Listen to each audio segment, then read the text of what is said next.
In today's video, I'm gonna give you two very specific things to work on. If you're trying to get back into deadlifting, maybe after a back injury, maybe the deadlifting caused a herniated or bulging disc, or maybe you already had chronic back pain and deadlifts keep making it worse. I'm gonna give you two things. If you want to be able to do the deadlift pain-free, regardless of your back history, focus on these two things and I promise you, you're gonna see a world of a difference in your pain levels.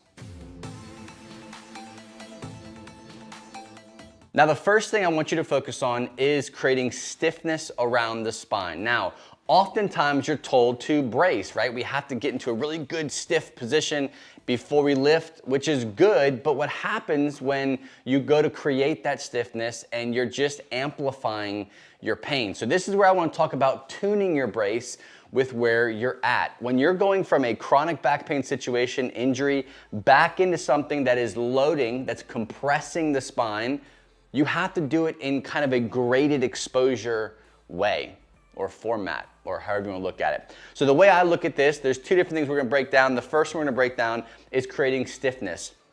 You have to see whether or not creating more stiffness, a lot of stiffness, is what's causing your symptoms. And you can do this by simply getting into a position as if you were going to bend down into a deadlift. And I want you to create a brace, create that stiffness in your body as if you're going to bend down and you're going to lift the weight. We're gonna see if adding this compression element is triggering or picking the scab of your current pain. If it is, we have to learn to tune the brace to fit where we are and the weight that we're using. So just starting off, I want you to simply just take your fingers, push them into the base of your last rib.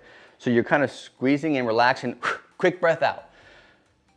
You'll see my fingers shooting out. That's creating a brace by exhaling really quick. From there, I want you to act as if you're going to grab a bar and bend it over as if you're going to lift and bend that bar. What I want you to be thinking about doing is you're engaging your lats, okay? So I'm not just, and now I'm just gonna bend over and grab it. I'm going to create that stiffness, and then as if I'm going to grab the bar, I wanna create the lat engagement. So I'm trying to squeeze this bar into my thighs, imaginary bar, but I'm squeezing this bar and I'm engaging. So as if I'm standing here like a statue, nice and stiff, nice and braced, my lats are engaged. From here, I want to hinge as if I'm going to be deadlifting. What you're looking for is, does simply compressing, adding that stability, increase our pain? If it doesn't, then we're good. We know that creating that stiffness, creating that support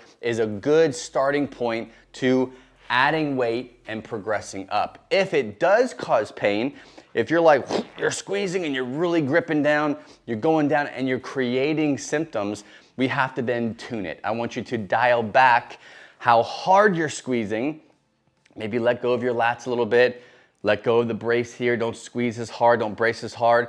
And I want you to simply just go through the motions of hip hinging.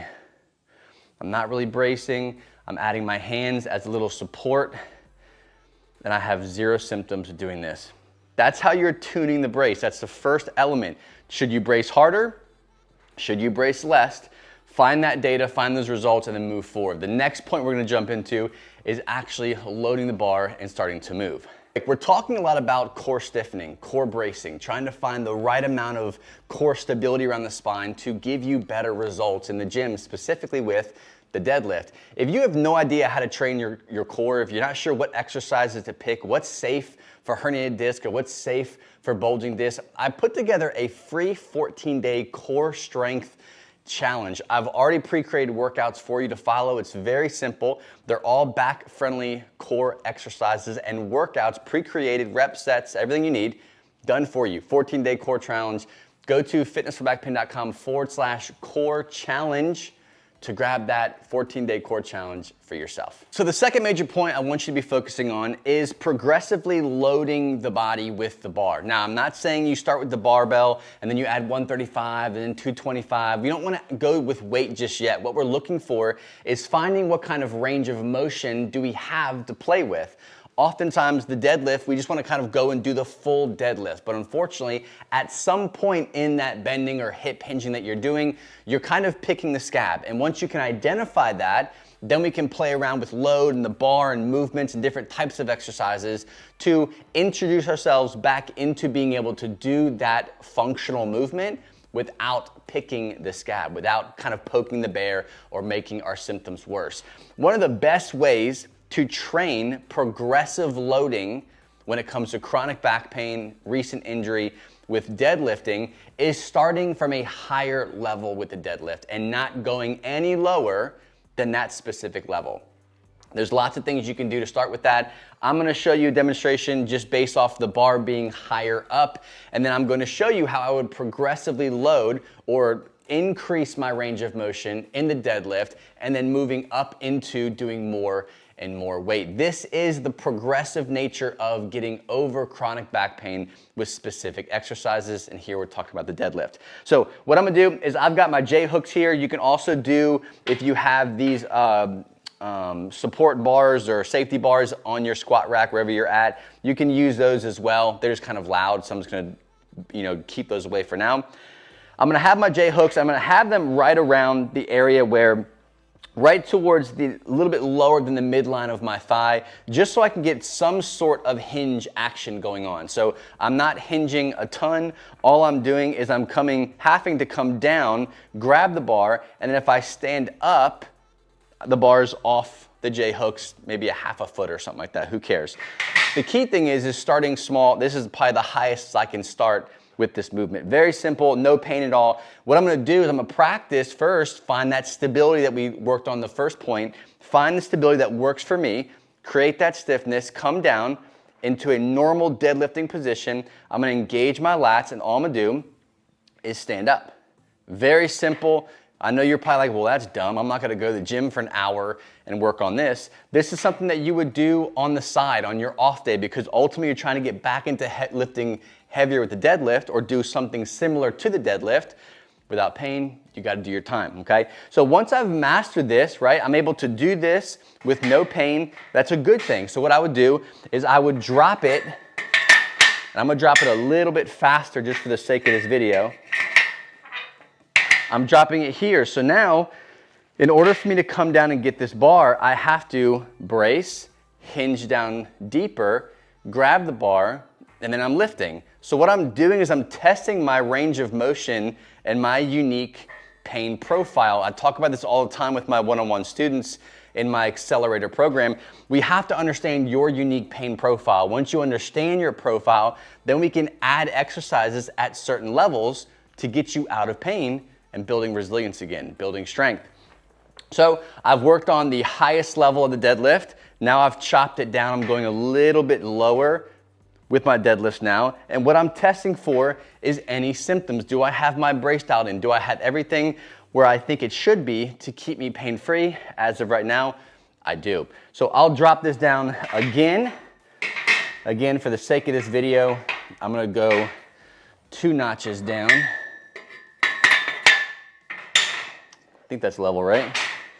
So here, now I'm gonna come down again. I'm gonna grab that bar, and I'm testing my ability to hinge, to load the spine with compression from the brace, and now with this bar, and can I go through the motions of the deadlift pain-free? From here, and I'll spare you the time, from here, now we're gonna go add weight. And the best thing to do is go back up to the top. If I've earned this range of motion and I feel comfortable doing that, then I'm gonna go back up to that very gentle, short stop version of the deadlift, and I'm gonna add weight. Let's add, 20 pounds on both sides, 35 pounds on both sides.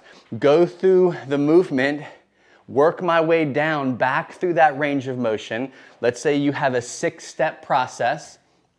Each step, use that weight. Find where you're kind of funky. You're eventually, if you truly have chronic back pain, you're gonna find a place and a weight that your body's like, I don't like this. I can't do this. This is where I have pain.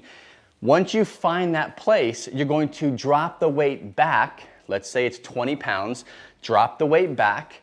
Maybe come up in your range of motion 1 notch. And you're going to practice going nice and easy, nice and relaxed.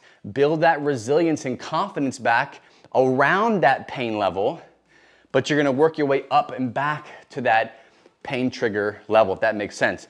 So you're gonna find that pain level, you're gonna drop back, so come up some, so you don't have to go so low into the pain. Find the weight that matches where that pain is at. Drop the weight on both sides, let's say 20 pounds. So you're lifting a weight that's not causing pain, and you're gonna practice. Then once you're ready to move on and retest that specific area of pain, don't add more weight, just add the range of motion. So keep the weight light, add the range of motion in, go a little bit deeper. If you feel confident, you're not doing it with pain, then you can increase your range of motion going towards a more of a traditional deadlift, or you can add weight. There's lots of different variables that go into the deadlift, right? I'm trying to explain it in two real key components that you can kind of break down. But as you can see, if you're creative with this, you'll notice that there's different ways that you can work it. You can go less range of motion, more weight, challenge yourself with that. You can go less weight and more range of motion, challenge yourself with that. There's different ways to skin a cat. You can't just do it one way. You shouldn't think you have to do it just one way. Be creative, but ultimately these two things, the core brace and the position, the range of motion, and the weight that you're playing with is the number one thing that you should be focused on to get back to a pain-free deadlift. That's it. If I could narrow it down to two key things that you would focus on from this point forward when it comes to getting back into deadlifting pain-free, it would be these two things. Would love to know your feedback on where you fall with, do you need more compression? Do you need more stabilizing, bracing? Or do you need work with range of motion and less weight? If that's you, if you're not sure where you're at, leave a comment below in this video. Thank you so much for watching. Hopefully it helped. Don't forget, before you head off, go grab that free 14-day core strength challenge. I've pre-created these workouts, the reps, the sets, the video demos, everything you need to have back-friendly core exercises that you can do before your next deadlift session. Go to fitnessforbackpain.com/core challenge.